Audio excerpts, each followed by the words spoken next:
बस्तियाँ क्यों वीरान होती हैं? क्या बस्तियाँ उल्लू वीरान करते हैं या कोई और? इस सवाल का जवाब मालूम करने के लिए इस वीडियो का मुकम्मल देखें। एक दफ़ा का जिक्र है कि तोता तोती का गुज़र एक वीराने से हुआ। वीरानी देखकर तोती ने तोते से कहा कि किस कदर वीरान गाँव है।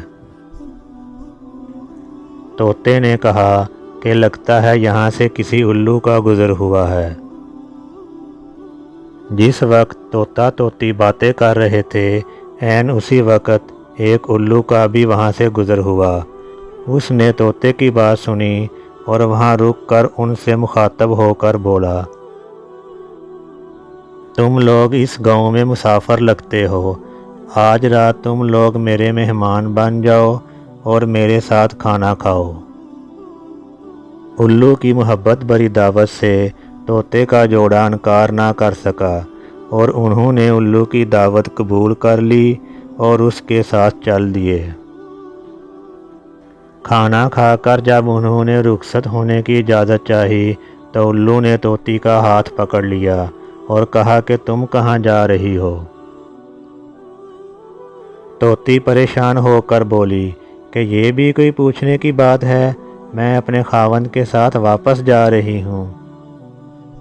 उल्लू ये सुनकर हंसा और कहा, ये तुम क्या कह रही हो, जबकि तुम तो मेरी बीवी हो। ये सुनकर तोता तोती उल्लू पर झपट पड़े और गर्मा गर्मी शुरू हो गई। जब बहसो तकरार ज़्यादा बढ़ी तो उल्लू ने तोते के सामने एक तजवीज़ पेश करते हुए कहा, ऐसा करते हैं, हम तीनों अदालत चलते हैं और अपना मुकदमा काजी के सामने पेश करते हैं। काजी जो फैसला करे वो हमें कबूल होगा। उल्लू की तजवीज़ पर तोता और तोती मान गए और तीनों काजी की अदालत में पेश हुए। काजी ने दलाइल की रोशनी में उल्लू के हक़ में फ़ैसला देकर अदालत बर्खास्त कर दी। तोता इस बेइंसाफ़ी पर रोता हुआ चल दिया तो उल्लू ने उसे आवाज़ दी, भाई अकेले कहाँ जाते हो, अपनी बीवी को तो साथ लेते जाओ। तोते ने हैरानी से उल्लू की तरफ देखा और बोला, अब क्यों मेरे ज़ख्मों पर नमक छिड़कते हो? अब ये मेरी बीवी कहाँ है?